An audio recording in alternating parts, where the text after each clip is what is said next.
Conversations with professional musicians. This is our series on what it takes to be a professional musician and how you get there, different avenues that get you there. And these are the tips we're looking for. And we have some great guests here today. They're going to tell us that and have an excellent performance. So first of all, if this is your first time joining us here, please make sure to subscribe to the channel. And also make sure to hit the comments with all the love and questions you might have for our guests here, which are Stoop and Curtis Roach and their wonderful band. So give it up for them. Thanks again for being here. I hope you're clapping at home. Yeah, I hope you're clapping. I hope you're chilling and have a good spot to listen. When you are ready, take it away. Thank you. Let's do it. Yeah, thanks for having us. Let's get it. Right, brothers? Let's do it.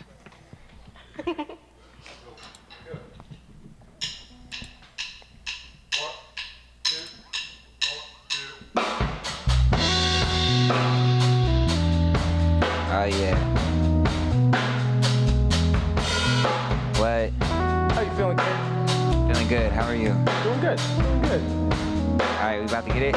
Hey, okay. Every day different but the same shit. I'm in DIY with the money like it's makeshift. I know time flies, so I'm never gonna waste it. So I won't spit it on the bitches that are basic. Let the money come to me, I won't taste it. I put a middle finger up to a racist. My black history ain't start from a slave ship. I walk the earth in the worlds I created. Don't take notes of this.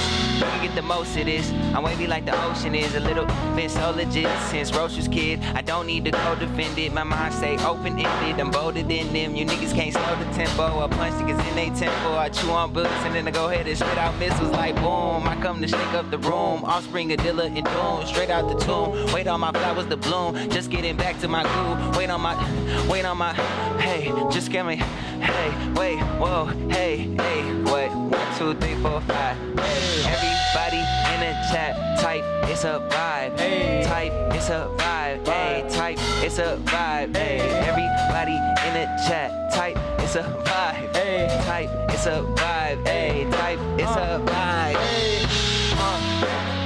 Everything seems so beautiful. Hey. Everything seems so beautiful. Hey. Everything seems so beautiful. Hey. I said, been in the car like I've been hyperbolic. Feel like I'm trunks when I pop out this stuff. You know what time it is, flowing the penmanship. Feeling the feels and you can't get enough. Why do I feel like they watching and noticing? Can't sit a recipe, sauce to the potion. I move on emotion, we move when it's time. You waiting in line, but my time is divine. Like on both sides, product of daylight and tribe. Been back to feeling and changing the tides. There's something new, you should give it a try. But please don't kill my vibe. I'm a little bit biased, no I can't even lie. Paris to the west, the city of the line. Oh, go to work, think that it's time. On the same page, you can read between the lines like oh me, oh. Feel like pro me, oh. Come alive, we all know. My flow, Mizu, so when I spit, be like holy Toledo. True to the code like Leo Cole. Return of the Stoop, I suppose you don't know. If you don't know me, man, like you know. For those who've been asleep or comatose, hey. Everybody in the chat, type, it's a vibe. Type, it's a vibe. Hey. Type, it's a vibe. I said everybody in the chat. Type, it's a vibe. Type, it's a vibe. Hey, type. What we got, Caleb? What you got, Caleb?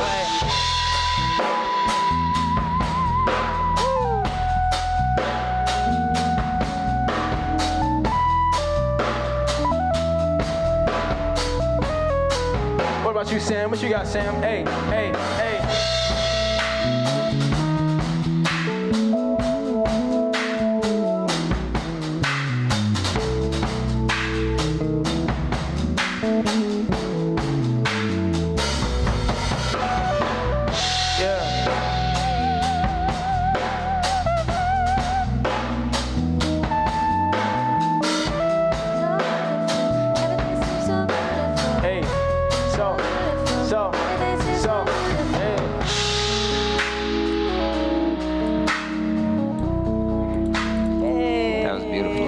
That was dope. I like that. Where to start? Where to warm up the chat? I love that. That was great. Chat survived. That was a vibe. Cool. That was a great start on the set. If this is your first time here, make sure to subscribe. Send it to some friends. Get them to join.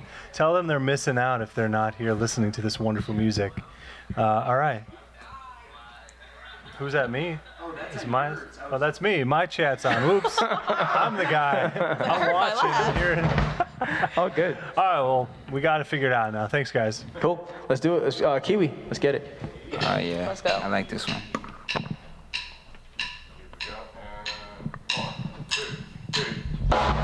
Hey, so what it do? One time for your mind, can't lose. So I'ma take you downtown, let me shoot. And these days I ain't going for the twos. Hey, tell me which way. So I'ma choose. Whip game, I'ma keep it on cruise. Sit on the way, let me show you how to move. Say what it do? Hey, trust I written that autograph. You know where I'm coming at. Used to play running back. I don't need an almanac. Mike been a maniac, Cal L brainiac. Been the chosen one before I sip Similac. Stoop to the, that's the L double E, immaculate flow. Hardcore, riggedy raw. Ain't nobody really sound like this anymore. Pick up your jaw, I seen it over there on the floor. Hey, so what it do? One time for your mind, can't lose. So I'ma take you downtown, let me shoot. And these days I ain't going for the truth. Hey, tell me which way, so I'ma choose. And whip game, I'ma keep it on cruise. Sit on the way, let me show you how to move. Hey, say what it do, what it do. So what it do, this is the how-to, the loud fools drop gems like a pile of food and plow through any doubt that I got my boo. It's all boo, doesn't matter cause it's like I can't lose, you lose screw. I'm just a brother trying to do his best. Passionate artist, how I'm always working through the stress. Yes, C-U-R-T-I-S, your highness. Remember the name like you remember the Titans. These gizmos ain't for spy kids. This wisdom that I got, not for the unenlightened. I'm from the city of the lions, and they live in my land like redwoods and bison. On this speech, 7 ways I can greet you like a low. It's nice to meet you, with over pleasure to see you. Or what up, though? How do you do? How are you? I'm with Stoop and the crew. What's the deal, baby boo? What it do? Hey, so what it do? One time for your mind, can't lose. I'ma take you downtown, let me shoot. These days I ain't going for the truth. Hey, tell me which way. So I'ma choose.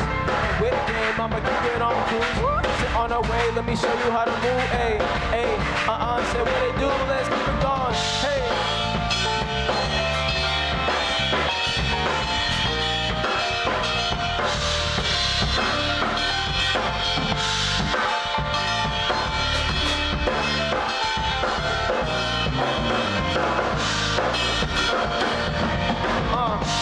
So what it do? So one time for your mind, can't lose. And I'ma take you downtown, let me shoot. And these days I ain't going for the truth. Hey, tell me which way. Hey, say what it, say which game, I'ma keep it on cruise.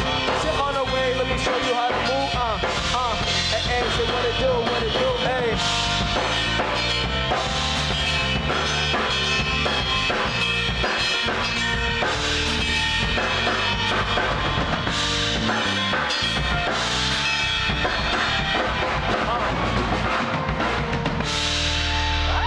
Nice. There we go. Woo! Hanging, brothers.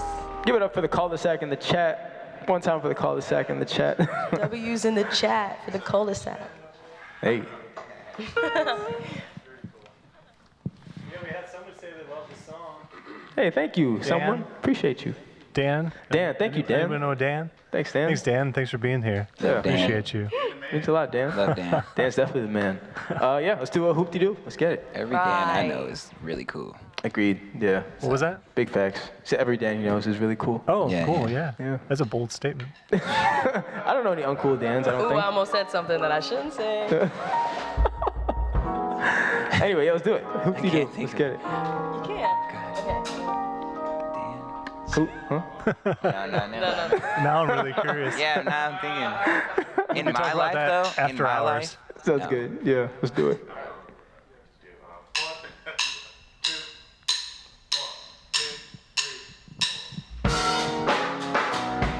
Oh.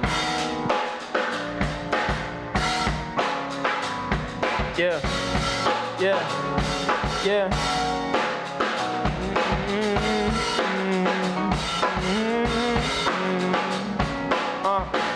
I said I'm riding in my Nissan. Drive by me in my city and I probably throw the peace sign. I said I got an apartment, don't like it, but I think I probably resign. I said the days go by like the summertime, think I'm about to rewind. Front seats probably won't define me when I'm alone. I put a record on to free me from all this. And everything that I'm just a part of. Hey, I want a record like, but can I be honest? And would you ride with me if there's nowhere to run?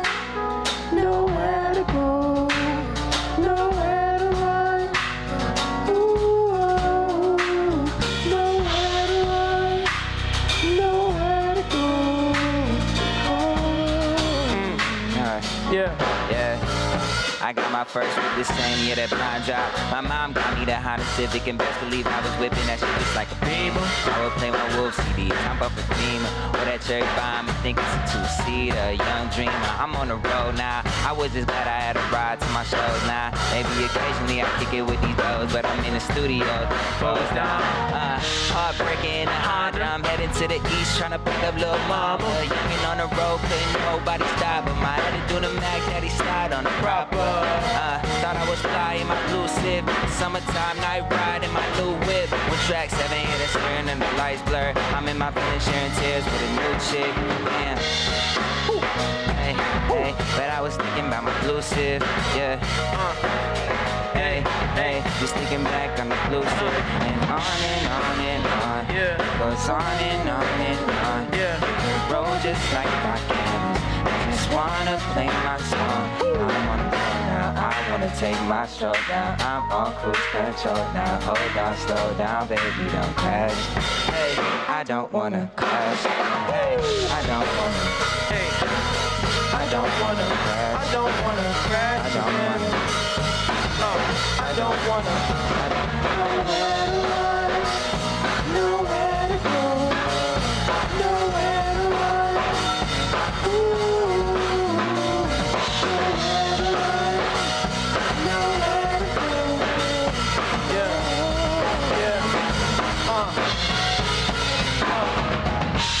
Some more tune for your head, yeah, yeah. Some more tune for your head, yeah, yeah, yeah, yeah, yeah. Some more tune for your head, yeah.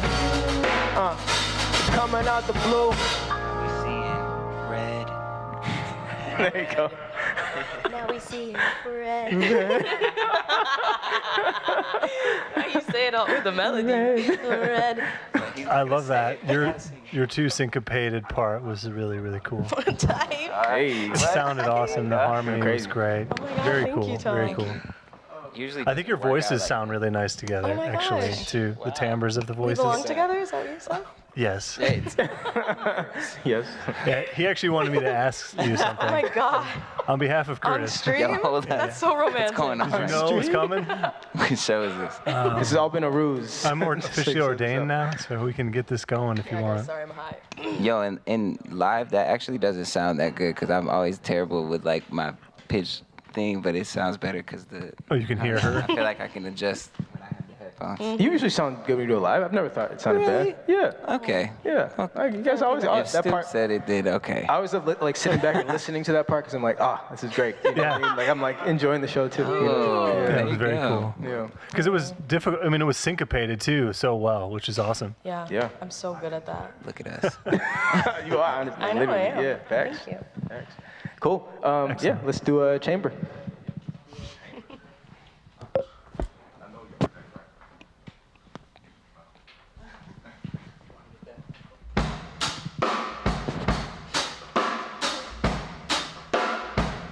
Bring it in.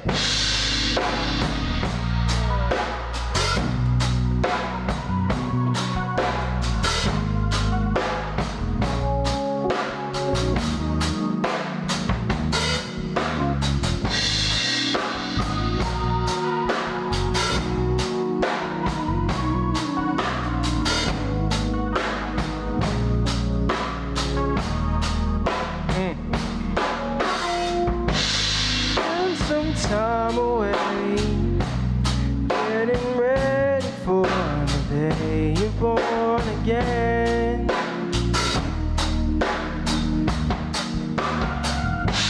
Spend some time alone, understand that soon you'll run with better men. Alone again, alone again, alone again, alone again, alone.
laughing so hard right now. I love that choice. Thank you. It's so much fun when people come in with covers that I never would have expected to pick. And it's super cool to kind of do it as a little bit as your own as well, which I really like. So thank you. Yeah, of course. Thank you. for doing that. Appreciate it. I Yeah. love that song. Super Yeah, great. great song too. Yeah, I love that one because I feel like easily in my rap and whatever, so we could have done a rap cover, but I don't know, it's more fun when it's like people don't expect what you're gonna do. Yes. And I love that song. It's a great song. So. Definitely. It's fun to kind of allow yourself the opportunity to bridge out from your genre Yeah. a bit. And do a great job, of course. Thank you. Thank you. When you have Appreciate such great musicians, I mean, it's kind of hard to make it sound bad, too. Agreed. Yeah. You always have a Absolutely. great band. We've worked together a bit on some stuff. Always have a great band. Thank you. You're great, too. I'm not discounting that either. Sorry. Yeah. No, I mean, honestly, the always band is a a great highlight. band. To be I honest think- with you, I'm so lucky to have all these people here. Like, seriously, like, rapping by itself, rapping over beats can only be so entertaining for so long. So like, they definitely carry me a lot. So I really appreciate them, you know. For sure. Very cool. Yeah, but let's do the last one. I love you, Stoop. Love you too, Kurt. Give it up for Stoop, guy. everybody. My guy. Cool. This guy's funny. Are we switching the sounds? All right, cool. There we go. Yeah, we got it. We good. Quick, We right good. quick. Yeah. What up? What up? How's the chat doing? Chat, we doing all right? Doing good? Chat's doing good. Thank you. Dan. Dan is acting. Nice. Thank We you. love you, Dan. Thank Thanks, you. Dan. Appreciate it. Thanks for being here. Let me know what you. Good? Sweet. Cool. Let's do it.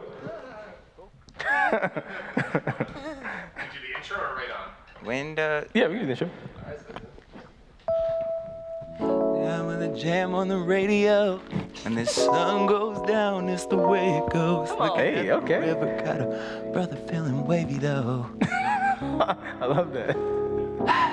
You guys ready? Yeah.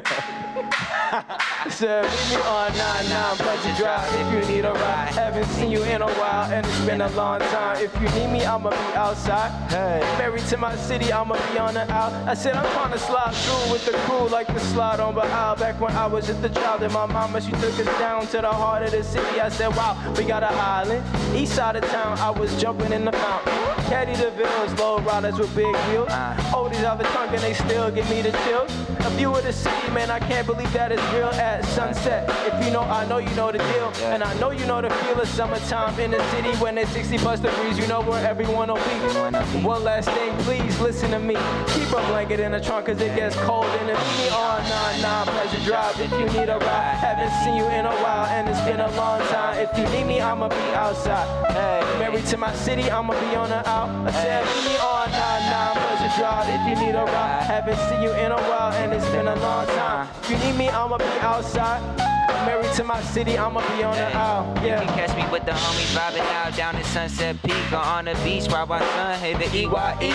Old money by the docks at the DYC. This the place where the whole city come to be free. While the old players bringing out they finest whips. All the ladies on the aisle got they finest fits. We out the water as we live and no care about affairs. Pink skies setting up the mood in the air. As the elders hit the hustle, uncles on the grill. Summer in the city, this is how you're supposed to feel. This the place in the city where we gather as one.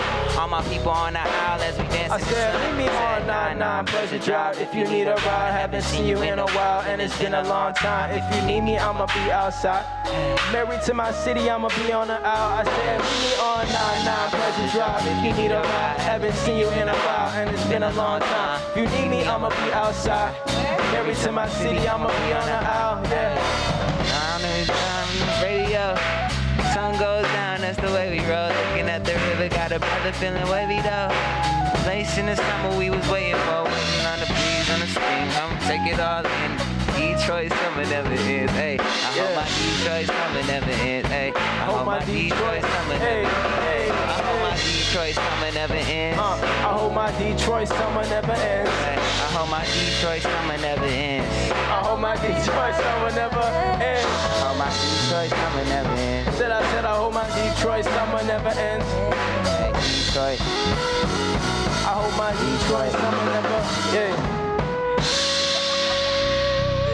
Killed that. That was great. Yeah, there we go. There we go. There we go. Oh, my bad. I was just like, yo, what up? I've never heard you sing that.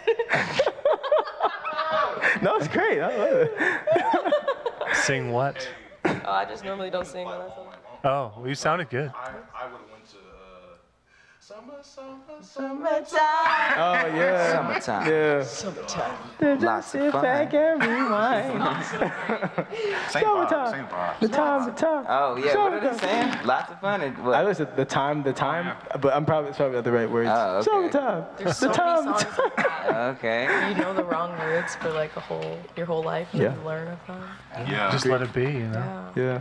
Shout That out was Will awesome. Smith. That was a great Protect set. Will Smith. Thank you. Appreciate it. It's always fun for me to sit here and just like enjoy this. It's like so much fun sitting here specifically feeling it and listening, seeing everybody's energy. So thank you for being here. Yeah, thanks for having us. This is great. Thank you for having us. So thanks everybody online for being here so far. We're going to get into the interview section. So if you have any questions for anybody here, please start to hit the comments and we'll get to them.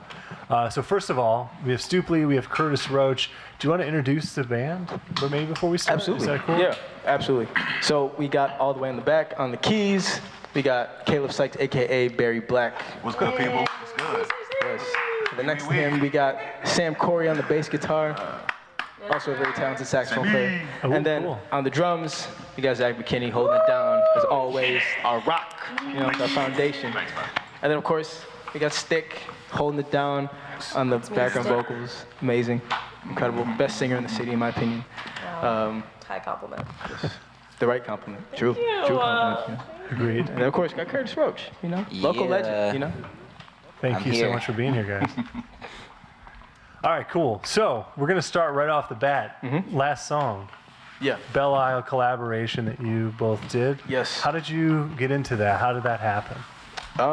So basically what it was, I remember, I mentioned this earlier, we were filming a commercial for Assemble Sound, just like I think like a social media thing to kind of pretty much promote their new space. And I remember Julian, one of the guys who works over there, he like pulled us both aside and said, hey, I got this project for you guys.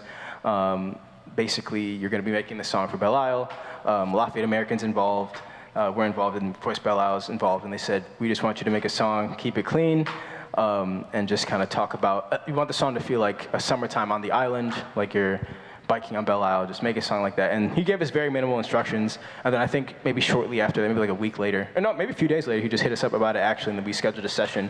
But yeah, he just brought it up to us, and apparently they had, I'm not sure if Lafayette and Belle Isle requested us specifically, but I know they wanted a song, and either Assemble was like, these are the guys who do it, or they asked for us to do it specifically. But yeah, that's pretty much how it came about. That's cool. It's, Yeah. I mean, the picture, you guys painted a great picture of things happening, Thanks. which is cool. I didn't realize American and Lafayette were involved. That's really, did you get some Coney dogs out of it? So not the Coney Islands. not the Coney. Yeah, Lafayette American's a marketing agency. Oh, well, then yeah. here we go. Yeah. But we'd love to work with Lafayette American. We would love Yeah. to work with the Coney Dog place. But yeah, it was kind of like a That's- commission situation. Okay, got it. Yeah, and then we low-key put the song together in like 30 minutes, less quick. than. Yeah. Wow. We walked away. We didn't even know that it was about to be like as big as it got. You know what I'm saying? We didn't know that the billboard was coming about.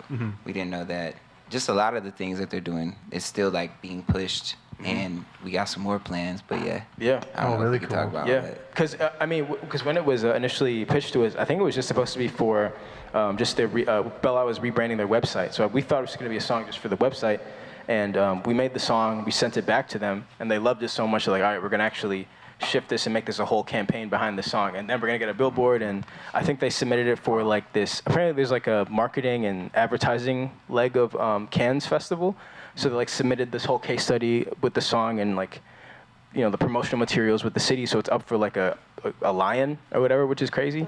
Wow. But yeah, so I don't know if we win a lion, I don't know if we'll get to go to Cannes. That would be dope. I would love to go back to France, but yeah, so we'll see what happens. But yeah, a lot of stuff has happened super organically, which has been incredible. Did you know the billboard was coming, or was that a total surprise? That was afterwards. Yeah, those after. They just told us they're gonna do it. They just said, show up here right now. And you're like, whoa, that's incredible. Yeah, they told us it was coming, but we didn't know what day. We didn't know what day it was gonna show up. Did you do any performance on Belle Isle or anything like that? Not yet. Not yet. Not yet. Okay. yet, Got some yeah. cryptic answers. Yeah. Just Okay. August 8th. Mark your calendars. Let's say August that. 8th. August 8th. Yeah. Interesting. That sounds fun. Yeah. Okay. Very, very cool. So they approached both of you. Had you worked together previously on songs? Yeah, we had like 3 or 4 songs already. We had our first collab was it Hoopty? Yeah. I believe so. Hoopty Doo. He asked asked me to be on it, and then was Kiwi afterwards. What was after Hoopty Doo? Was it? It might have been Kiwi actually. Yeah. Yeah, I think you're right. Yeah. Yeah, we met through the Symbol Sound program, but like we had kind of knew about each other because I would see his like flyers and posters for like his L Club shows and stuff, and then we did a couple shows prior to us actually doing Hoopty Doo, right?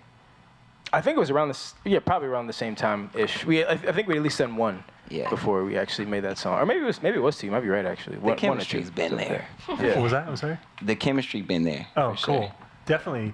Yeah. I think your voices also really work well together too, which is also very important. Yeah. No, I agree. No, thanks for Because saying you that. sound sound pretty different, which I think is good.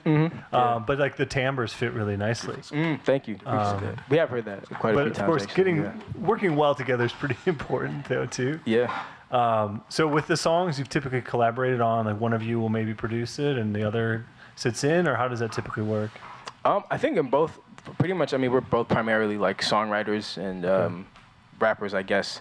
But usually it's somebody else, like on the boards or on the pads, or whatever, producing it, and then we just add our vocals and whatnot to it. So somebody like a third party is Yeah, cool. exactly, So yep.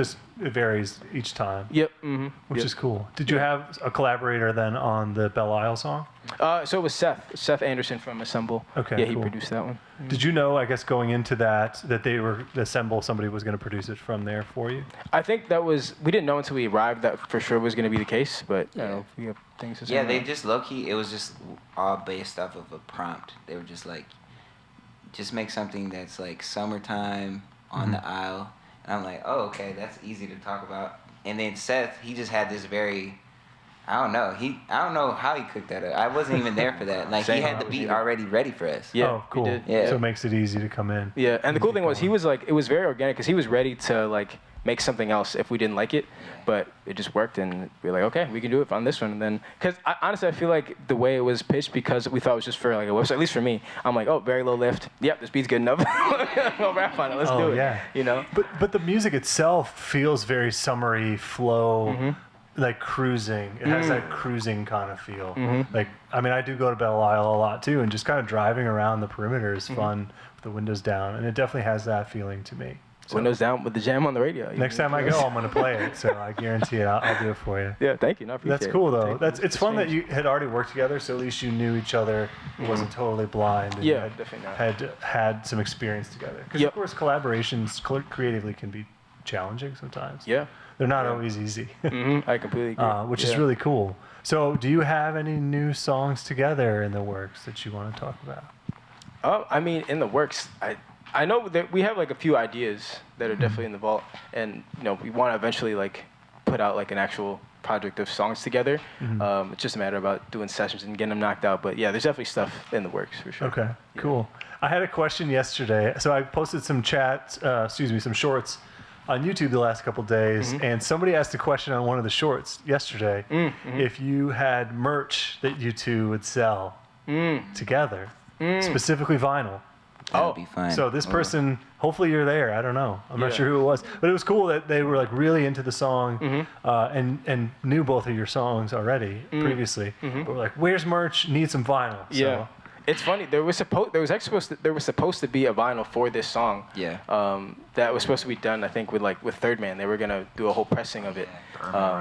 Maybe we can. Yeah, it could still happen. Yeah, it could still happen. So we'll see. Okay. We'll see. Yeah. I hope so. It'd be Yeah. fun to have that I agree. tangible thing, which is Yeah. cool. I mean, you have the billboard. You should be able to. You should see if you could get that billboard skin when they take it down. They took it down like in May. I don't know what happened to it. Honestly. I don't know where it is. Oh man, it was But- that quick. Yeah. It was up. I think it was up. It went up during an opening day in April, and I think it came down in was it beginning of June? It went down the day after my birthday. Oh, it did. Oh, Yeah. got you. Dang. So like middle of May. May Yeah. 15th Okay. is when they took it down. I remember because like on my birthday I was like, yeah, and then the next day it was gone. And I was like, what happened? Oh no. Well, at least you could celebrate your birthday with it. Yeah, that's that's cool. That's cool. yeah. I love that. Yeah, it was really funny to see that question yesterday from the chat, or like from the preemptive chat. Yeah. But so you both were part of the Assemble Sound residency program, right? And if you would, like, what are some pros and cons that you took away from your time there? I'd love to hear your thoughts on that. I don't want to go crazy on cons. I don't have that many cons actually. I think the pros was just like if you're a person that is an artist that kind of needs a space and wants to use that space, that back then was like a really cool place to do it. And I had a couple versions of Assemble. I feel like I was in the church when they like was kind of loosey goosey about it. They had residencies, and then when I was actually a part of the residency, I feel like it was just I feel like you were more participating in a lot of those, like where they had the the meetings all the time, and they'd have like these seminars and stuff. I think those were really beneficial for like people who Yeah, I agree. Yeah, because I think the class I was a part of was in 2022, I believe. I think honestly there weren't many. I wouldn't say there's really any cons, but I will say I think a lot of artists, they go into it thinking that once you're in the residency, and I think they do a good job to like communicate like and set expectations, but people think that once you're in the residency it means that it's like easy for you and they're gonna just like pave the way and it's gonna give you all these opportunities just for nothing. But I think a cool thing about them is I think they match like whatever you bring to the table, they'll help you and like multiply it. But if you come with nothing, they have nothing to give you because you have to kind of be building already by yourself. But I feel like I learned a ton, and it was great just to know the different artists in the community, and just kind of navigate stuff like sync, like learning how to making songs for sync, submitting it for sync, even having the opportunity to have my songs used for bigger things. I feel like that was an amazing thing I got out of being a part of the residency. But yeah, I'd say honestly really no cons. And so when you're saying sync, they would help you submit to their catalog or submit on your behalf to other catalogs? So they have their own catalog, but they would submit on my behalf to just like different projects. So whether it's like TV shows or commercials, that kind of a thing. Sure. Yep. I think I'm going to go back to what you just said. I think it's really interesting because at some point there's like 20 people on the residency, right? I remember when they would release the roster and thinking like, how do they have the bandwidth for that many people? But I've never asked somebody, so thanks for telling me now. But it's really interesting. If you are pushing and hungry, then they match your energy, which seems really fair because then on their end, it's smart because then they put the eggs in the basket of the people who are also pushing. Yes. Right? It's like, so I think that's a really cool ethos almost. Like they let you like, here, go do your thing. And if people are not doing anything, then they don't bother, right? Yeah, exactly. And, I'm not projecting. I don't know what they're actually doing, but it's cool the way you phrased it that way. Because and that's really what the industry is. The hungrier people are going to succeed. Yeah.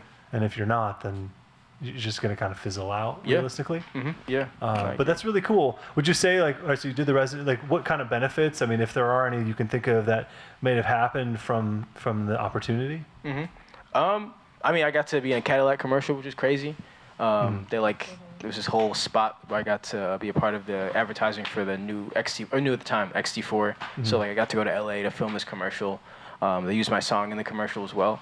Cool. That was really amazing. I had my music used in a Hulu TV show. So like some stuff like that were, just really cool, interesting stuff like that. I'm sure you've had. And that was part of while you were in the residency, or that was kind of after the fact? I believe it was. Man, my memory for the exact timeline is a little. But I believe both of those were during the residency. I'm pretty sure they were during. Yeah. That's awesome. I remember seeing the Cadillac ad and being super hyped on it for Thank you. Yeah, that was Very a crazy time. It was And what's the Hulu show? So it was this show called Single Drunk Female. Okay. It was like this scene where Sue Baby Ray was like in the back. Have you seen the show? I don't think so. I've only seen the clip of where my song is in it, but yeah, it was crazy. It was so wild. Like it was like during like a dramatic scene. I was like, listen to this. I love that. Song in the background. I gotta look it out for that. That'll be fun. Yeah. But I'm sure you've gotten a good amount of. syncs on totally. that. Yeah, I would say Assemble's really like on the sync, like if they really mess with you and they like, and it's not even a thing if they mess with you. It's like they'll just like try something out. You know what I'm saying? To pitch your stuff to something that makes sense for that song. You know, they're always trying to look for a show. So yeah, like I'm very thankful for all those things, and they really just come out of nowhere, like just random. Like, Yeah. We got one recently. I feel like I don't know. Oh yeah, we did. Yeah, we did actually. Yeah. So it's like one of them things where it's like it's kind of cool that even if I'm not like participating in their like residency or anything, they're still kind of reaching out, being friends. You know what I'm saying? Cool. Like you're in their catalog essentially. Yeah. Yeah. Do you know, as a resident, like if you make 10 songs or something, are your songs automatically kind of put into their catalog, or they'll kind of pick and choose what they think is the best for them? You can send them whatever you want, and you don't have to actually be a resident to be in their sync catalog. You can like, I think, reach out to them and submit your music, and then they'll put it in there, and then they'll pitch it if they get a brief or know of a project that your song might be a good fit for. Cool. Yeah. Must be awesome. sample free. Oh yes, exactly. That's a big one. Yeah. No samples at all. They don't like no. So they can't, even if they're cleared or anything, right? No sample. If they're clear, that might be a different thing. But I guess Okay. to be on the safe side, they just try and say no Yeah. samples. I think it Yeah. makes sense to do that because getting them cleared, maybe it can be a little fishy sometimes. And even the like production companies or whoever they're sending music, they won't take it if there's like samples in it. They won't even want it. Yeah, they you don't know? want to hear somebody else's thing. Yeah. That's fair. I think that's really cool, though. I mean, do you feel like, so you got the Cadillac ad, do you feel it helped bump your career stats up much? No. To be honest with you, no. It was funny because I really thought it would. I really did. Like I remember, posting the video clips of the commercial itself, and everybody was commenting, "Oh, this is amazing! It's so cool to see." But in terms of like the Cadillac audience going to find me as an artist and listen to my songs, I'm not gonna lie, it didn't help at all. Like maybe I got like maybe 20 followers from that. Wow. And it was kind of interesting because right after that time, that's when like a few of my songs organically just started to like pop. So it might, based on the timing, it might seem like the Cadillac thing had to do with it, but I literally distinctly remember like, man, I wish more was coming from this. I remember a guy I worked on the commercial with, I ran into him in Ferndale. He's like, hey man, how's stuff going? Is everything going crazy for you right now? And I wanted to be nice. So I was like, yeah man, it's dope. And on the inside, I'm like, it's not at all. Like, it's not even moving. That's, It's too bad because the Cadillac is obviously a well-renowned brand, recognized. Yeah. You just put the lyric in your song. It's one of those like top tier brands. Yep. So you would hope that it would bring you. I mean, of course, a lot of people heard it. Right? Yeah, exactly. But whether did they go to find it? That's Exactly. the next kind of thing. Which it's hard in this day and age to get people to take one extra step. Yeah, I agree. And Did you write the song first, or did you get the spot first and write it about Cadillac? Wait, for the commercial, so the song itself for the commercial wasn't actually. Oh, it wasn't anything about Cadillac. No, it wasn't on Cadillac. No, it's just a random song. Because you have another song about a car, right? I do mention the car in the song, yes. Yeah. Wait, is there a brand on the car?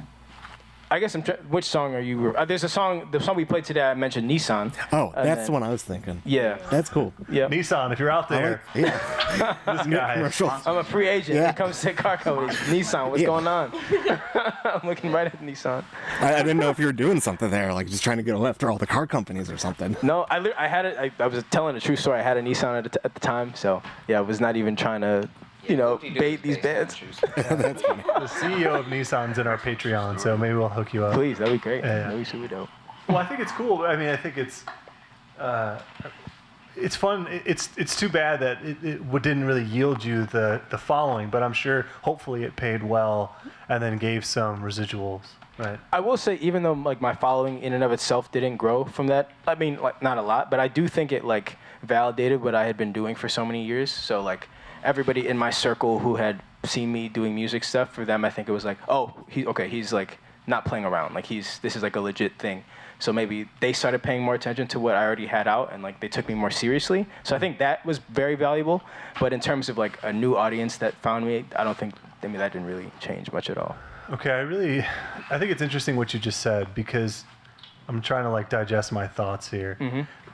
Sometimes the people around you are the ones that don't take you seriously enough. Yep. And it's sad to say, because it's your friends that should help you, or your friends should help all of us that we're trying to get to that level.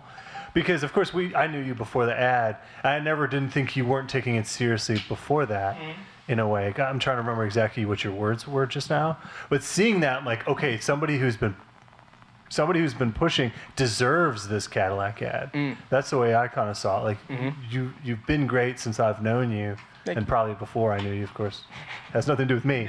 As soon as we met, that's the greatness. Just we can laugh about that for a second. Sorry.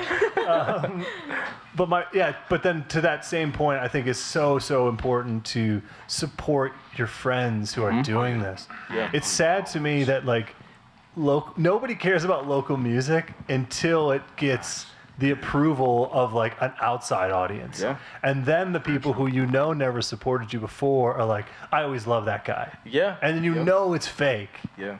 And that's what's sad. And I say this on pretty much every one of these shows is like, comment on your friends' stuff, share your friends' stuff, like their things, share their things. If you like their music, share it with people because the algorithm is vast, professional. We're all professionals. People like Taylor Swift, The Strokes, whomever, Thundercat, they have ad dollars pushing their music in front of you, but all the indie artists are trying to do the same thing with what they can. So a share, a like, a comment goes a long way. So please do that. But I don't know, you struck a chord with me the way you phrased that, because I never, you said like people took you more seriously, I think is what you might have just said. And it's funny because that's where the overnight sensation bullshit comes from. Yeah. Because you were grinding hard before the Cadillac ad, or else you never would have gotten it. Yeah. There's just no way otherwise. And I hate when people say that, like, they came out overnight. No, they've been pushing for 10 years. Yep. And they've been working hard, making better and better music, and marketing themselves better and better. Yeah. So, soapbox, I'll step down for a minute. Yeah, and it's not, and there's no, like, even though I say that, it's not like with any bitterness that I talk to you. I mean, there's so many, like, things vying for people's attention, so many local artists. It's very hard for somebody to like. I feel it's almost like stocks. You know what I mean? Like you can't support every single thing. So the stuff that you see moving, it makes sense that like, okay, now it's safe to jump on, or now I have the bandwidth to jump on because I'll get a return. So I get it, I understand. But by the same token, if you do have a friend who maybe isn't that big and you genuinely like their stuff, you should support it. Yeah, I love that. Yeah. Very cool. Okay, so I wanted to ask you, because I don't know the full story, but in your Instagram bio it says you are a Sony ambassador. Is that correct? How did that happen for you? I've been with them for like 4 or 5 years now. I think I would assume that they found my stuff through TikTok, and it was like a thing where they noticed I was a musical person and stuff. When I first got on, though, I was kind of like a fly on the wall, and like I had a lot of imposter syndrome because I was with a bunch of like, influencers, and I don't really consider myself an influencer. I say I'm a content creator, but like I don't walk around like I'm an influencer. So, and I was with people who were like that, like people who had already been in Disney shows and movies and all types of stuff, and like, it was kind of them things where I had to like. And so like after like year 2 or 3, I was like, oh, this is my family now. So I've gone to Japan with them, New York, Nashville, a bunch of like other places with them, and it really is like a family. Like the deal was like a 1-year thing, and it was just like I'm promoting headphones and speakers and stuff, and now it's kind of like this thing where it's like I'm a employee, for Sony Electronics, like. Crazy. Yeah, good thing I gave you those ones. I wouldn't wear the other ones either. That would have been awesome. So if I would have handed you whatever, I would have to switch it. You would have just for sure. Kind of like I'm riding for them. Naturally switched Those over. are my people. Good thing I'm wearing Sonys now. I love these. I might get Sony tatted on me type shit. That's how I feel. but no, like I've worked with. I'm not gonna do that, by the way. But I've worked with a lot of brands, and it usually is like some one-off thing. But this was like my first time where it was like a locked-in partnership. And then after like 2 or 3 years of being renewed, and I was like, oh, okay, they mess with me. You know what I'm saying? So it's like, I feel like the first couple years, I was just paranoid I was going to get fired all the time, because I was like, am I doing this influencer thing correctly? You know what I'm saying? But they like the flavor, so it's like, I feel like I'm representing for Detroit also. I'm like one of the only creators that's not in New York or LA. That's awesome. And every time when I'm out there, they're always like, when you gonna move out here? I'm proud that I'm like actually representing for the city, and like in most of my Sony videos, I either got some apparel, you know what I'm saying, or I just got the city in the background. So cool. Yeah. So I'm curious then, because I guess I'm very naive to this. When they first approached you, what is their expectation of you? I don't know what they was expecting from me. I think they knew that I was a rapper. They knew that I was more than just the board in the house guy, because that was the elephant in the room. That's always the elephant in the room with me. Sure. But it's like, I think they were looking at me past like all the things that they might have saw on TikTok and stuff, you know, because I got cat videos where I'm like funny with my cat. I got a bunch of other things that I do on the internet that is just like not related to my music, but they are always trying to put like something music related in front of me, which I appreciate, because like a lot of our calls, even when I'm like on, you know, meeting with them, they're always like, what can we do for your career, or something like that. Interesting. So are they giving you like headphones and speakers and things to try and just use and have fun with? Is that part of it? Yeah, if it's a specific drop, then yeah, they'll send. But sometimes there's been like weird little, like they sent me a Walkman one time, like their new improved Walkman that they did for the 40th anniversary of it, and that was pretty cool to play with. But yeah, mostly just headphones and speakers. Okay. Have you ever been in like a proper ad, like where like they film it? Commercials type thing? I think I'm, well, not in a commercial, but like I'm still in Best Buy. Like if you go to Best Buy, you'll see my face. Oh, sweet. And I'm just. That's pretty cool though. It's great to have a brand sponsor that you actually can enjoy. Oh yeah. I mean, realistically. Yeah, it's not like a thing where I have to fake the fun. Like, it's real good stuff, you know. That's super cool. I love that. And I got way too many speakers at the crib. Way too many. That's really interesting. Have you had any other sponsorships that maybe weren't as fruitful that you can disclose? No. I won't. You can tell me later. I appreciate that. I wouldn't expect you to necessarily, but you can if you want to trash I actually anybody. don't have no bad like brand experience for real. Okay, cool. Yeah, I don't. No. What are some? Do you have any others that you have worked with or currently are working with? I'm working with the Tigers right now. Okay. Yeah.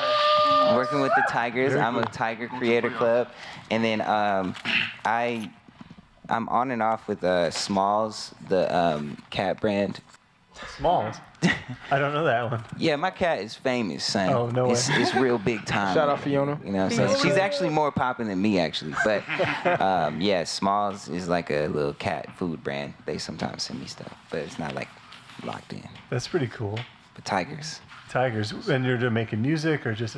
It's a little bit of, like, whatever they want from me, but it's really cool because I am a baseball fan all day. Cool. I love baseball.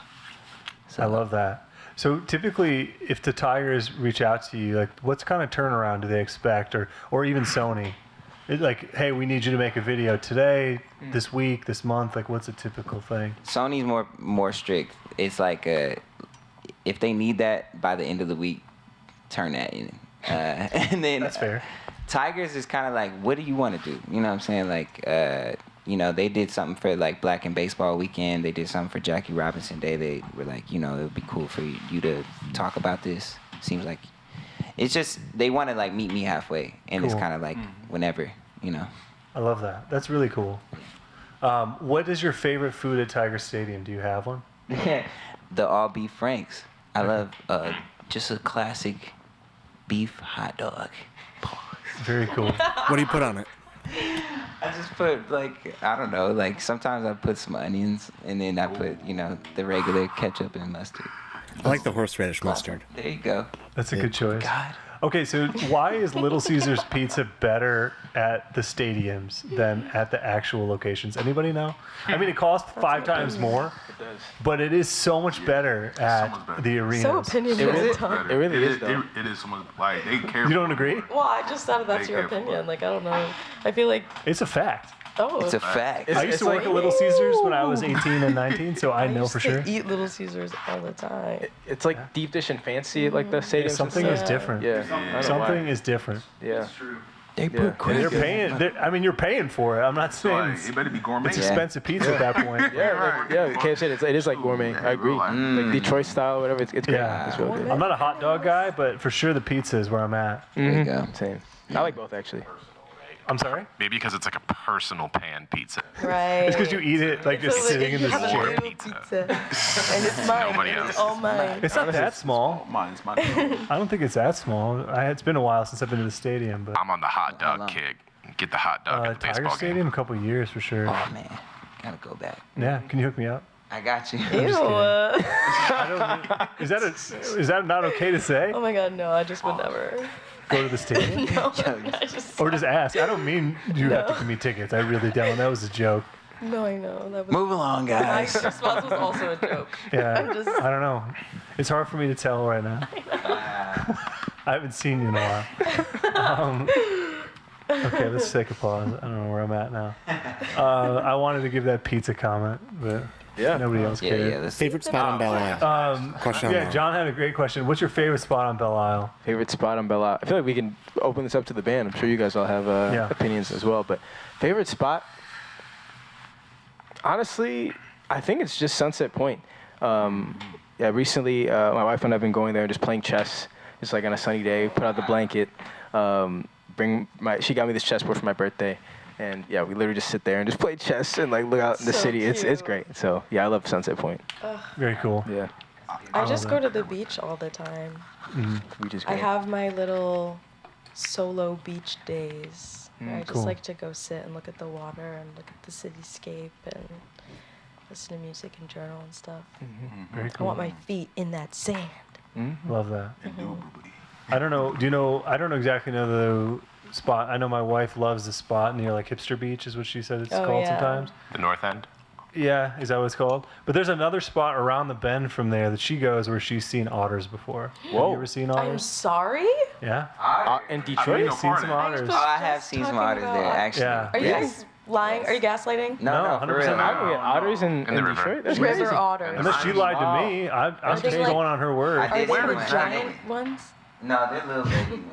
Oh my Little god. baby guys. And I Wow. have, okay, sorry. You just gotta go I more, have an yeah. obsession with otters. Like, you said something very important to Yeah. me just Dang. now. I'll see if I can get her to send you the picture. Wow, That's crazy. shut up. They're, I don't remember when it was, a couple years ago, but they're I probably saw still one. around. It was by the you know where we damn.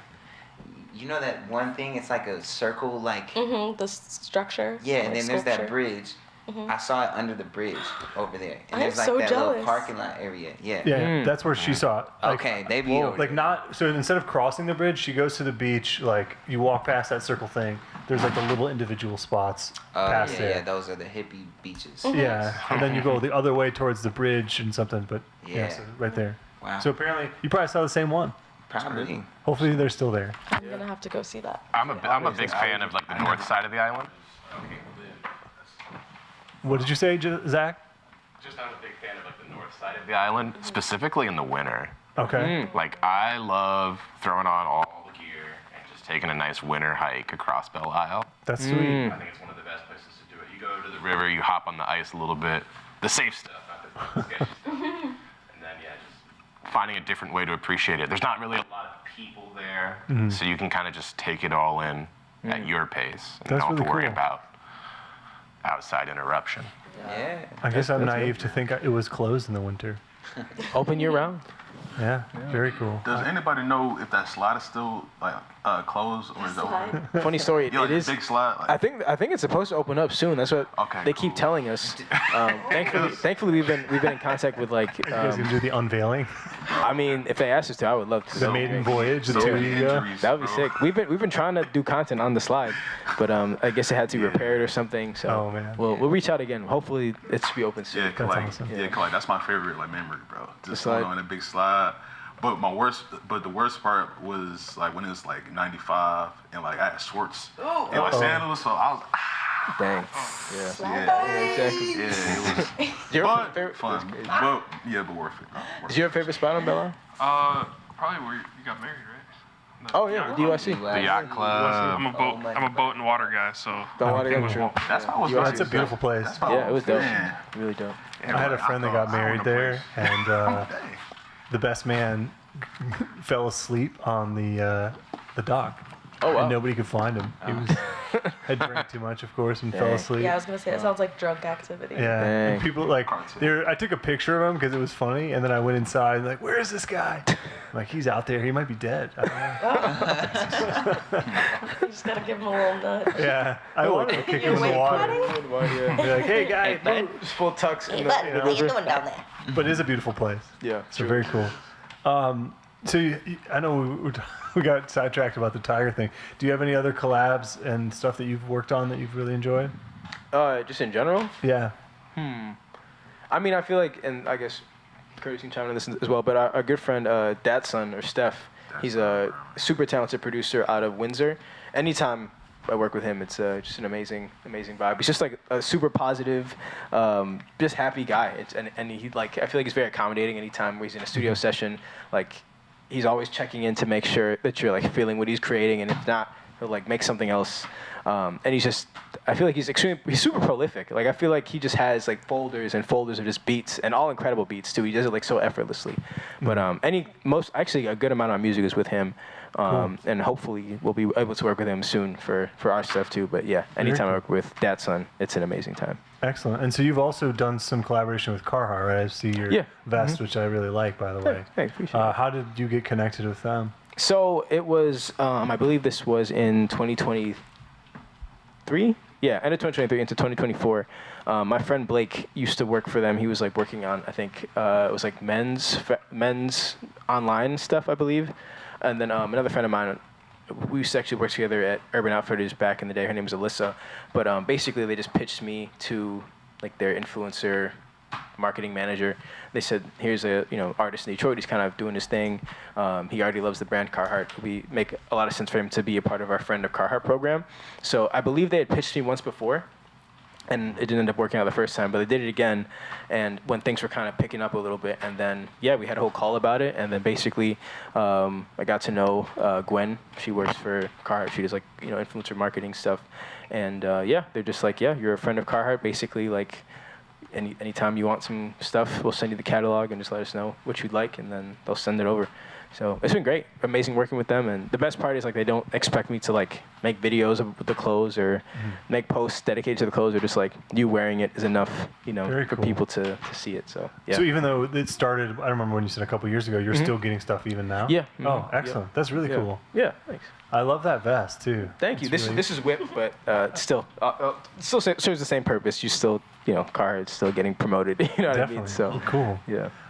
So what kind of plans you guys have for this year? Songs, shows, anything you want to talk about? Should we tell them about the one? Go ahead. No, you can tell them. You let them know. Are we allowed to say anything about that? Are you talking about August 8th? Yeah. Oh, yeah. Well, August 8th, we will be performing with the DSO. Big time. Whoa. Yeah. Really cool. On Belle Isle. Mm-hmm.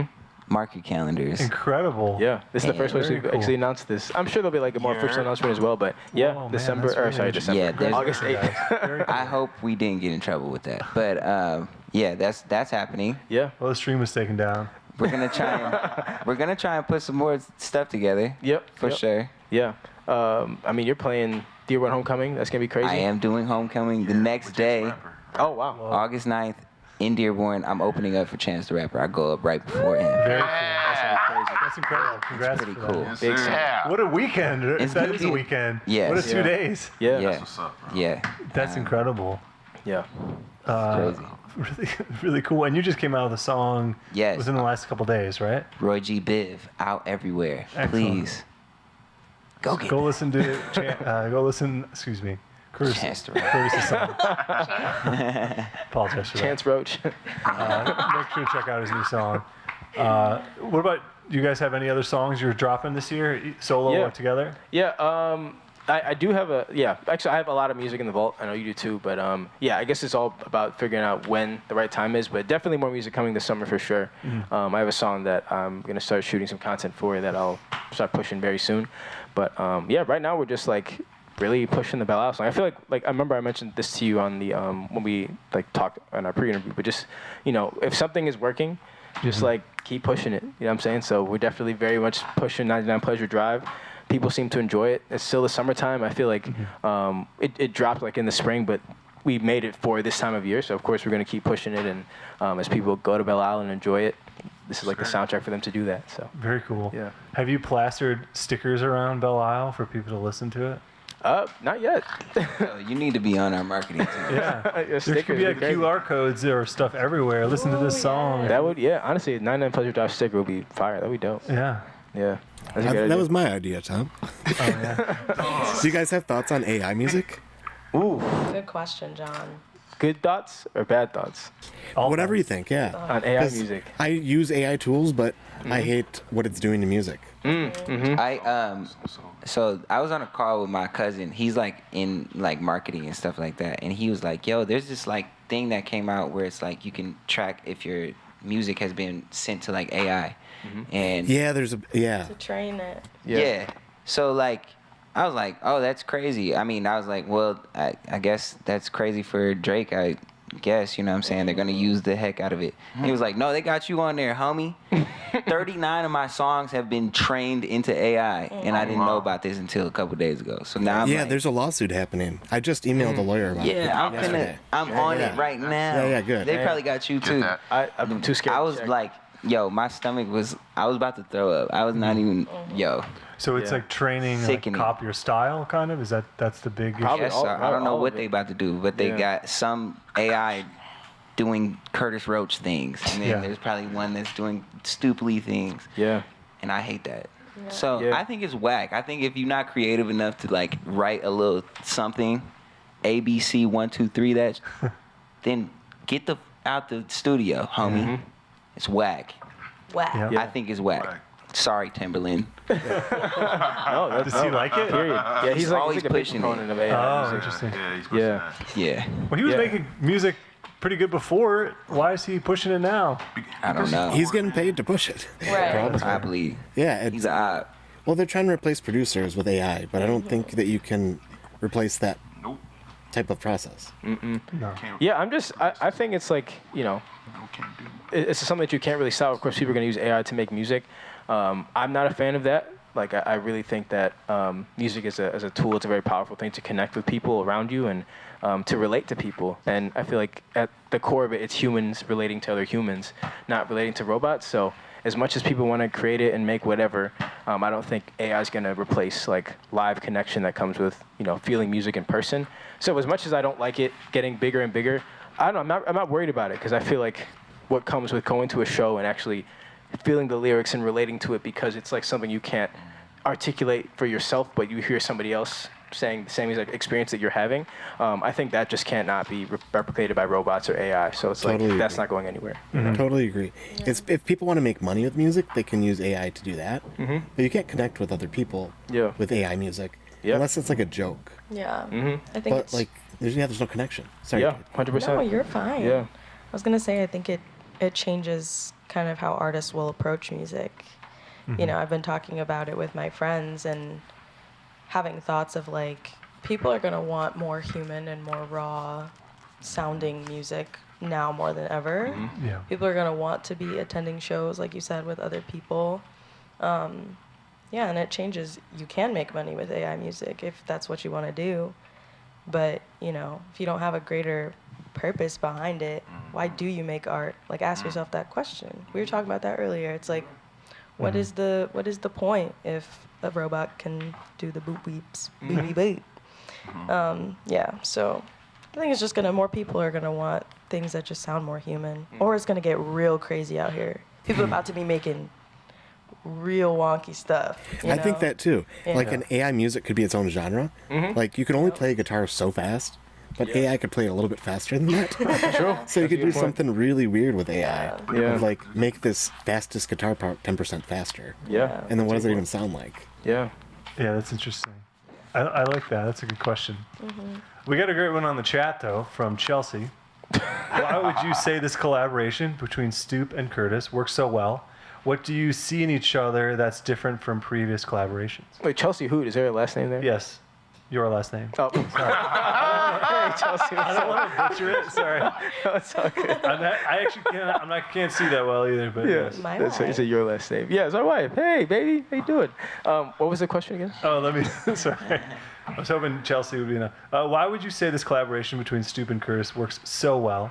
What do you each see in each other that's different from previous collaborations? I love that. Thank you. If you want to take a stab at it first. I mean, I guess it helps that we're actually cool, like homies. You know what I'm saying? It's not like a thing that we're just forcing each other to work with. I mean, I've never really collaborated with somebody I wasn't cool with like that, but I have had collaborations where it was kind of just like through the emails and stuff. And I feel like every time when we work, we're either like giggling in the studio together, like on some friend stuff beforehand, and there's like a rapport. So I think that's what makes it work. It's also just like, I don't know. Like you go ahead. Yeah. yeah. I think for one, yes, being friends definitely helps. And I also think too, like, I think our taste is very much like aligned. Yeah. Like let's say, I think we're both fruit off like the same tree musically. However, I think like the combination of fruit that's from like the J Dilla tree, I think it's like different. So there's still like, yes, it's like in the same world. However, like, you know, I would say from me looking at you, I'd say like, I very much hear Tribe when I'm listening to your music. Tribe, I love Tribe, but for me that was not like that was not like a pivotal artist for me or a group for me. And you know, conversely, like maybe like Mos Def was like somebody big for me. However, I'm sure you love Mos. I don't know if they were as big for you, if he was as big for you as Tribe. So I think it's like we live in the same world in terms of like our influences and our taste. And yeah, I think that combined with us being friends, it just makes for something very interesting and fun. And that was the second part to that question, right? I think you kind of answered it. So what do each of you see in each other that's different from previous collaborations? Yeah. I just think like, I respect your taste, respect you as a rapper. I feel like there's not a lot of people I know that rap that like I respect their taste and I like them as people. So I think that combination is pretty rare in just like music in general, you know what I mean? Yeah, there's not a lot of people I even want to like hang out with sometimes, you know what I'm saying? Like, that's fair. There's some rappers where I'm like, I'm good on just knowing you from a distance, you know what I'm saying? There's even like famous people that I'm scared to, you know, meet for real. I'm not gonna name them though. Have they Kanye, I wouldn't want to. Okay, that's fair. We just talking about that the other day. That's still a tough one for me. That's still a very tough one for me. But yeah, no, I feel like it's real cool. I think that like going back to intention and stuff like that too. It's like I don't want to be in a studio session and it feels like we're trying to emulate something or trying to make something just to make something. You know what I'm saying? Like, oh well, I know that you make boom bap, so let's make boom. Like you know, there's just always making stuff. Yeah, always very organic. And I feel like too, there's never pressure to make anything. Like if we had a session, if nothing came out of it, I'd be like, bet, hang with my friend. So it's not even anything. I love that because I think sometimes the best music comes from people who don't have exactly the same taste. There's some commonality, but I think typically the best bands end up being because everybody has like a slightly different approach because of their background. If everybody's listening to the same thing, you're just going to spit out the same thing that's already been done. So, but there should be some commonality, or hopefully. There doesn't necessarily have to be. But as long as you have a common goal. But hanging out is pretty fun. So that's always good to do that. Yeah, I think there's a sweet spot of us like having different influences, but still cohesive. Like there's still cohesion there. You know what I mean? So definitely. I listen to more gangster rap than you for sure. Absolutely. Yep. I agree. That's cool. probably that's what it is. That's the difference. Yeah. I got a little more edge than him. That's funny. It's funny because I'm thinking now, like when John and I met, all it did was we were at Qdoba and we both looked at each other like Chipotle is better, and we agreed. So there was the one thing, and it was like, do you like Radiohead? And that was enough. And here we are. But you were at Qdoba, even though we were at Qdoba. That's the meet cute? What? That's how you guys met each other? Yeah. That's we worked together, and we were at like this my office boss, lunch. Yeah.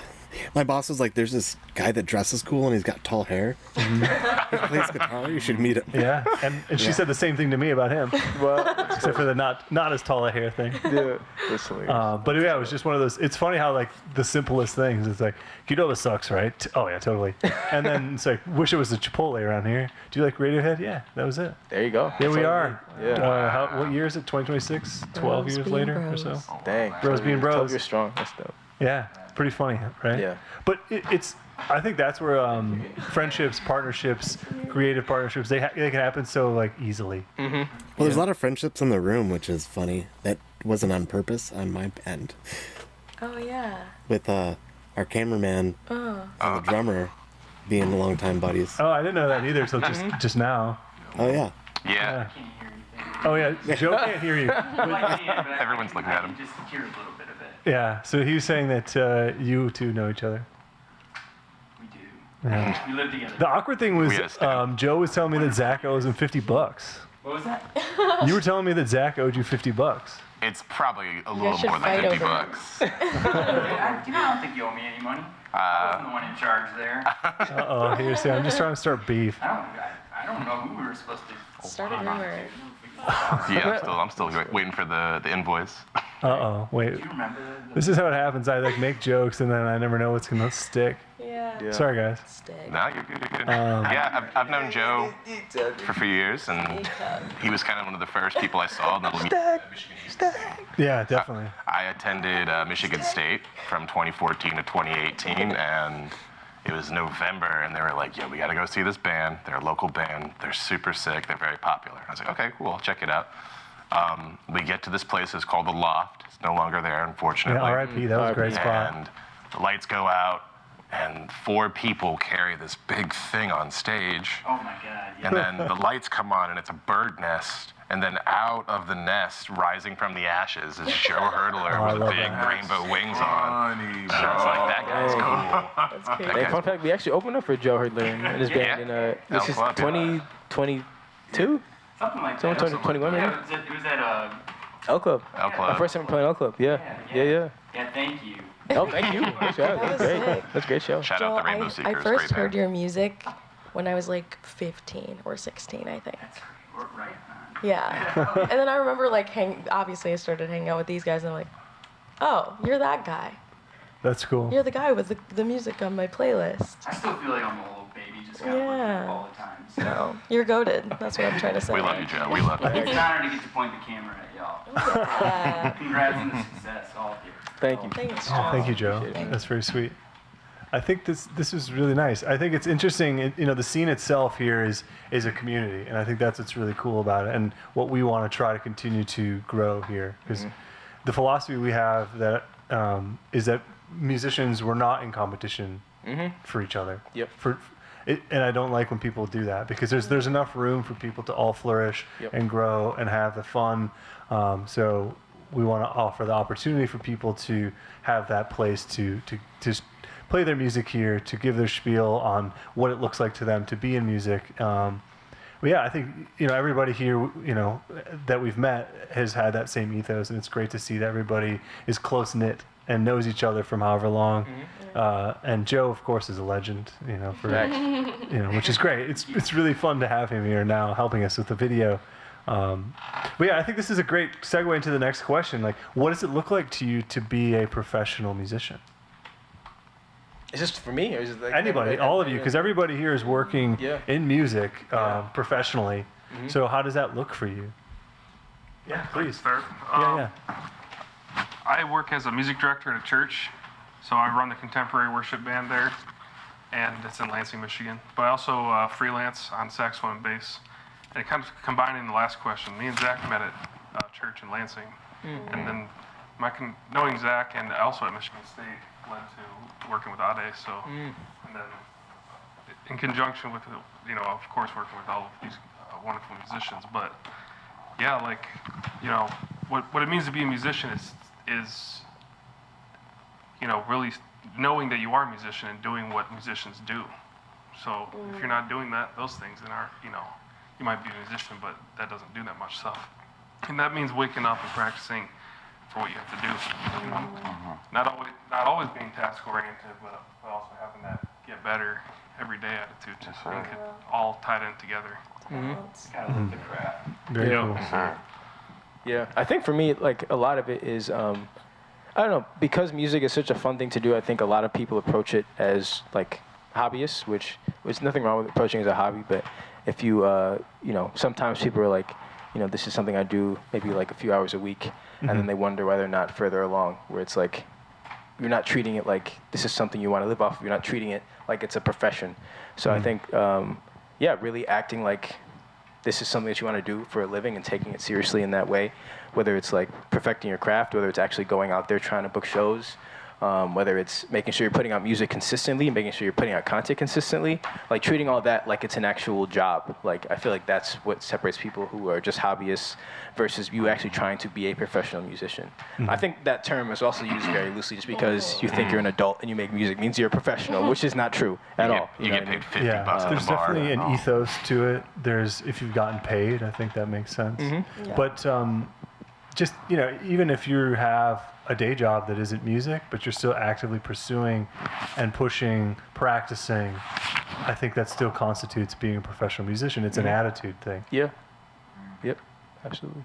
So I think that's really cool. Did you have something you were going to say? Yeah, just to like piggyback on what you just said, that it is 100% acceptable to have like a job that isn't Right. music. Like you have to survive. A lot of people have families. You got to provide for your family, and it's like, I think the best thing you can do is find a job that still leaves you with enough energy at the end of the day to try to invest in the music.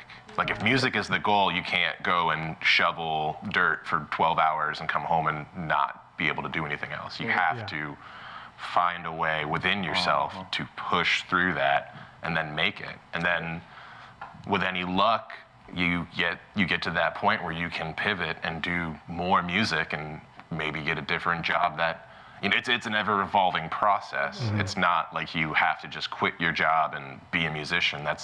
There's no rule book that says what you have to do. Yeah. And like you said, music is a mindset. Like if you know in your heart that you are an artist and you are a musician, that is the only validation you need. You do not need other people's validation to be a musician. It feels good when people validate you, and it's nice to have the community to share it with, but like, there are plenty of people who make music like in their space, at their house, don't get any other validation, but they are just as valid as artists and musicians as anybody here. You know, Cool. they're doing it. Yeah, love that. Thank you. Yeah, because I think it's, you know, like you said, so you're working as a musician all the time as a music director, right? Yep. So is there times where it's like, I can't even look at this right now. I've been doing all this stuff.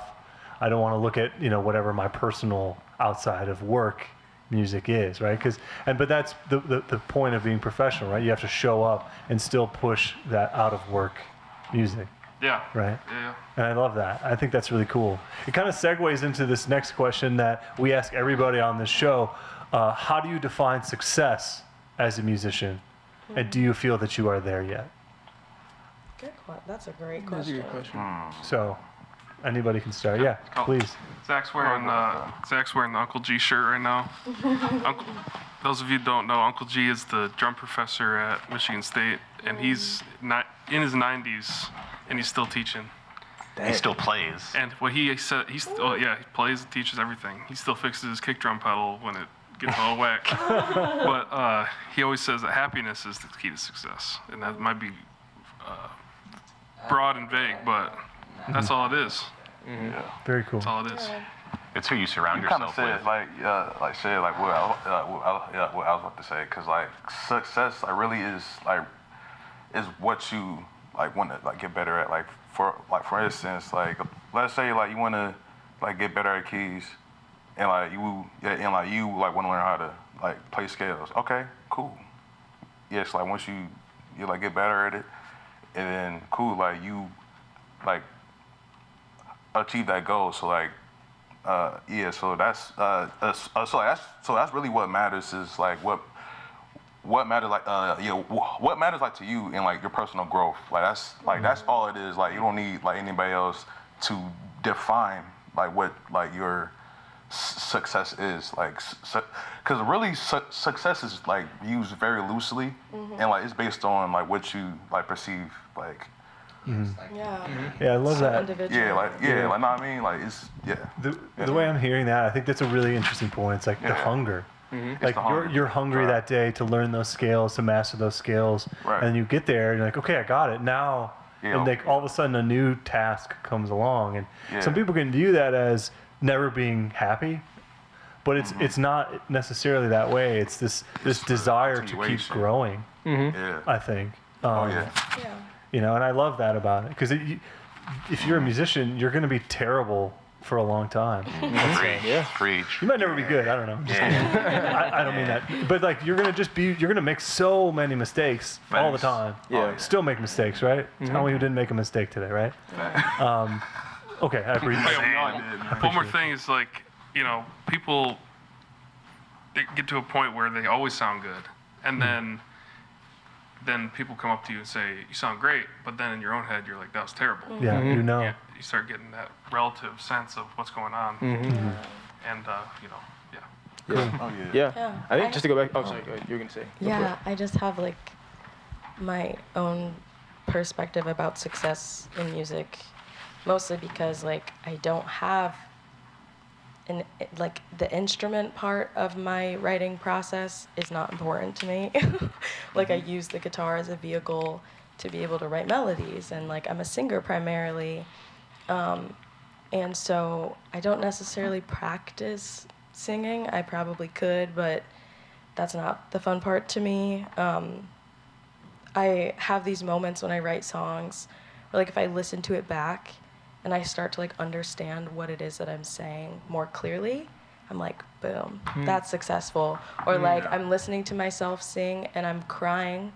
I'm like getting the emotion out as I'm writing. Like to me, I'm like, that is a successful movement of whatever this creative process offers me. That's successful to me. That I felt what I really want to say. If I said what is true to me. And just like kind of like on a philosophical level, like I just think that's what humans are meant to do, you know, express and. So you're like a writer. Yes, I'm a writer. Yes, I'm a writer. So that's your craft as an artist. Yeah, definitely. Definitely. And I think the singing part, oddly, comes super naturally, so I don't have to think about that part too much. Yeah, if you write good enough songs, you can even be a bad singer, but you're a good singer. And if you write good songs, then that combo is awesome. Yeah. So. I love that because it's. I lost my wording, but it's like cathartic for you in that moment where you're like feeling some emotion, and by singing it out, playing it out, I assume, like you said, you were crying. You're helping let go of that emotion. Is that correct? Yeah, or just understanding it more. One of my favorite songwriters is Adrienne Lenker, and I listened to this interview where she was talking about like her writing process. It basically feels like she's chasing after something that she doesn't understand, and that I resonate with that so much. Where it's like I have this swirling inside of me, and actually getting it on the page or getting it in the voice memo or playing it on the guitar, it orders it for me. I'm able to see it more clearly myself, the experience that I'm writing about, the feeling that I'm writing about, and it's kind of like alchemizes the feeling almost. All my songs are sad, so but like you take something hard to say out loud, and you like alchemize it and you put a beautiful melody to it, and suddenly it's like digestible for you. I love that. Thank you for that. Of course. That's really cool. Yeah. I guess I was going to say my 2 cents on the whole idea of success.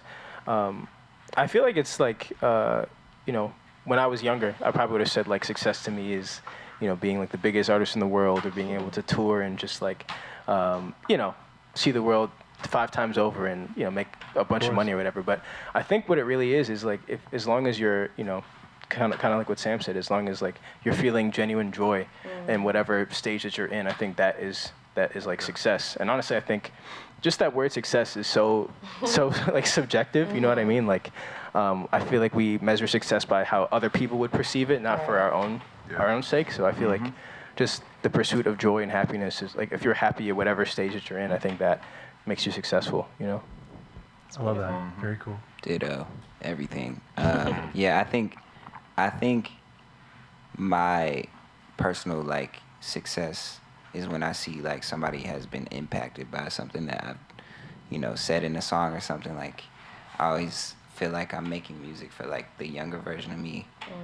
You know what I'm saying? So it's like it goes back to the happiness thing, but it's like if I feel like I'm charged after writing a song, I'm like, yes, I did that. Or if like I am impressing myself with like a bar or something like that, and I feel like I'm just hungry to like do better every day, that's when I feel successful, you know, like. And I think that most musicians, if you are feeling alive in the music, that's success, you know what I'm saying? And I think like those metrics and stuff like that shit is like super shallow, like when we talk about numbers and stuff like that, because you could have all types of numbers and then there's no impact behind it, you know? Yep. And you could have like all these accolades and it still be like you're empty inside as an artist, you know? There's a lot of people who are just like not feeling their own music. And so it's like, I think success is really how alive you feel in your artistry, you know? Yeah, I love that too. Very cool. That's good. It's interesting because that's really the purpose of the question. Is the word is vague. Success. I mean, part of this idea of this series became a thing of how do you become a professional musician? You Google it. It's very vague. There's like dudes driving Lambos with the Rolexes, and they're like, just gotta fucking work hard. Gotta post on TikTok, post on Instagram. It's like, okay, sure, but it's not. That's not it. I mean, I think to maybe your point, or I'm gonna elaborate, is like people chase the virality of it, and it's not authentic to them, and the audience can see that. I think, and maybe they get something to become viral. But if it's not authentic to them, then they're not going to A, do it again, and B, the people can just tell. I think you need to do what's you're feeling, like why you've been here. And if it happens to catch an algorithm, catch the wave, great.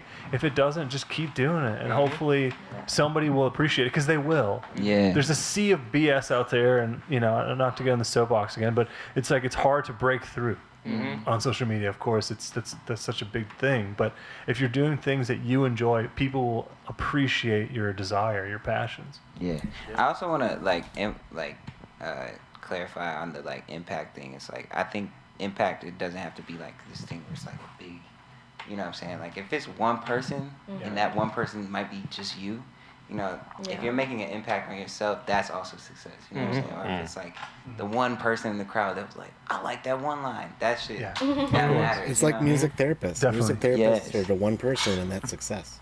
It is cool though, but it's great to, you know, because you can impress yourself. Like, you know, you can do something you didn't know you could, right? Maybe at a gig or whatever. And that feeling is so good. Like when a demo is like sounding so crisp, you're like, oh, I can't wait for the streets to hear that. I love that feeling. You know? This is really cool. Yeah, I think this is great. It's cool to have all of that kind of different philosophy, and I appreciate everybody's input. So I have one more thought on. Please. I feel like it's easier to go viral on any of the social media for anything other than music. Like if you've got some other thing that you're into, it's easier to go viral than to do your music and go viral. Interesting. I'd love to know that's the my thoughts theory. on that. Anybody? I mean, I agree with that, because I mean, I feel like music is so saturated, where other niche things, that let's say I was like the best, like left-handed bowler on a pogo stick, Instagram and I was just really good. You know what I'm saying? Like that would go viral much faster than just like a song. You know what I mean? I think music is just so super saturated. An interesting case study in that there's a drummer in town that's going really viral right now, and his video is viral. He's at the drum kit, but it's because he's dropping his drumsticks and trying to keep the song going. And this is like past 1 million views now. He's purposely dropping the stick? No, he's like playing the gig, and he drops the stick, and he goes to pick up another, and he drops it again before he even gets going. Who is it? His name is Matthias. Okay. He's not dropping the sticks on purpose, you said? No, he's not dropping the sticks on purpose. He's like on the gig playing like a cover tune, and he just drops his stick twice, like trying to recover, drops it again, slapped a little text over it, and boom. 1 million plus views. Sounds silly. Are people roasting him? I want to giggle. I don't. But this is the thing. It's like there's like people that are like roasting him and laughing and enjoying it. But like nobody is acknowledging that this is a musician that plays music and posts music. They're just acknowledging the funny stick video. So I think it's to John's point. Like nobody cared when he played music. They just cared when he dropped the sticks because it was funny. Yeah, because that's what I'm wondering. Because he can lean into it and be like, this is funny. This happened to me at a gig. But you could also say, like, this is how to be professional. You're going to drop a stick or two. He probably kept playing, didn't get nervous, kept his cool, and kept moving, right? Precisely. That's a professional. Precisely.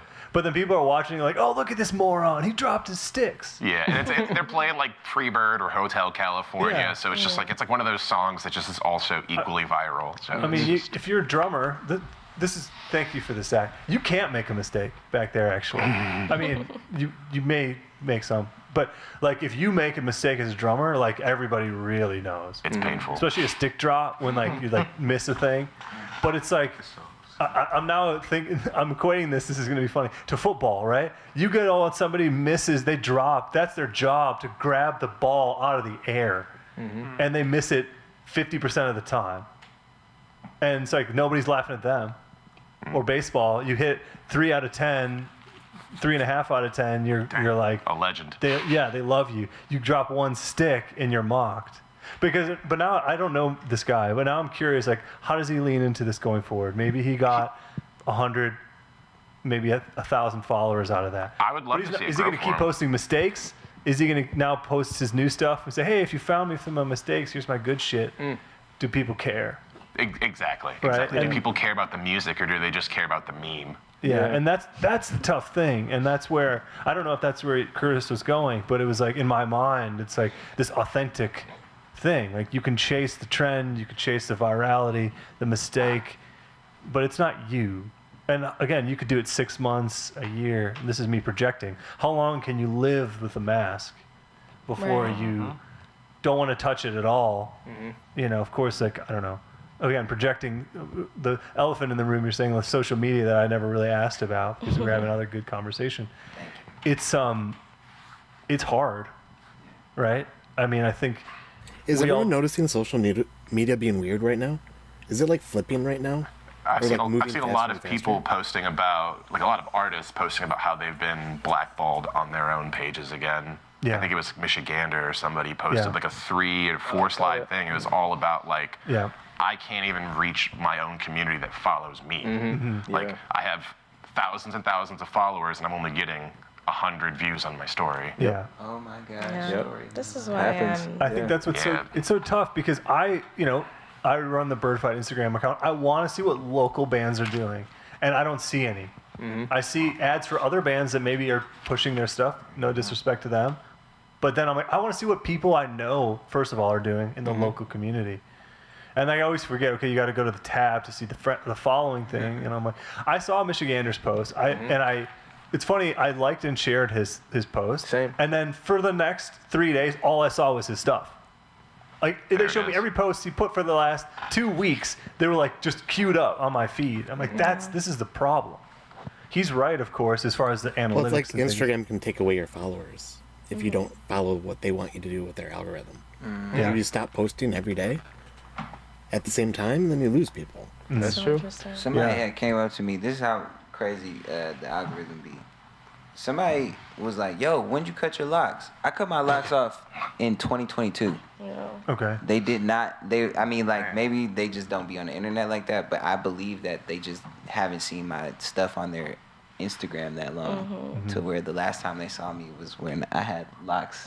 4 years ago. That's crazy. That is crazy. Wow. Yeah, I've been noticing stuff like that all the time. It's how cold. I mean, I got 2.1 million followers on TikTok, and only like maybe 5% of those. That's stretching it. Maybe like 1% see my stuff nowadays. Like, the algorithm has changed so many times.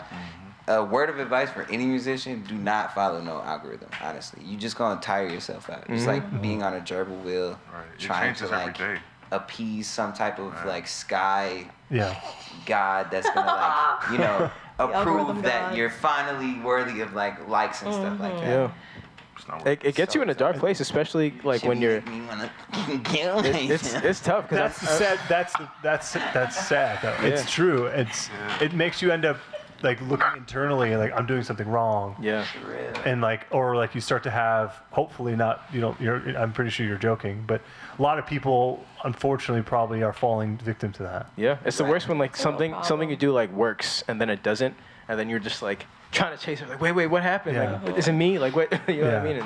And if you got the wrong person on your team, they'll have you doing or say anything. You know what I'm saying? There's been times where people suggested it would be a good idea if you, and then it's like this outlandish thing, like dress up like a banana man, and then you rap your song. Like, no, I'm not gonna do that. I'm an artist. I'm sensitive about my ish. So it's like, no, I mean, like, that might work for somebody else, but it's like, I can't see somebody like Stoop going out of his way, and he's like doing something ridiculous. We've had this conversation. I remember like there was a time where obviously building, trying to post and like actually get traction. But the minute you actually get traction and it's like literally just your music, like I have such a hard head when it comes to like trying to like do hooks or like make the video more catchy or whatever. Like, because there's been videos of mine that have just worked. It's all it was is just the song itself. So it's like I will never do any kind of gimmick because like I just feel like it can work with like organically good stuff.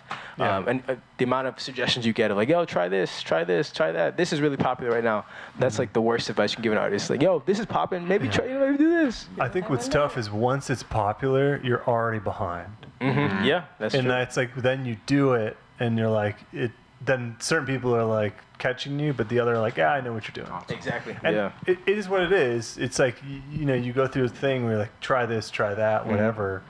But it's like chasing the dark horse, or if that's even the right analogy. It changes. I remember a couple years ago, you could actually use a couple hashtags, and a lot of new people would see your stuff. But now, of course, they've been dead. You can see it tells you who's seeing it, followers, non-followers, and it's so bad to look at those. And then we do a lot on YouTube, so kind of our focus on the analytics and try to look at it. Okay, why? It can kind of like dissect it a bit.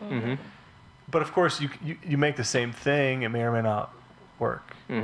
But it's like sometimes you can tell a good clip, but again, chasing that is so difficult. Yeah, we gotta wrap it up. I'm almost out of tape here. All right, one last question for you guys, because I think this will be fun and a good group. Who's got a hot take they want to share? Whoa. Oh my God. All right, let's hear it. Might be that hot, but I think AI music is going down. Going down? Yeah. We're gonna take it down. I think it is too. I love it. Thank you. We just gotta make really bad music for like 10 years. And the AI has Just feed it all the bad stuff. Yeah. That nobody wants. Honestly, yeah. That's a hilarious idea. Anybody else want to give a hot take? So many strong opinions. Yeah. Hot take. I don't trust the government. No, The hot take you do.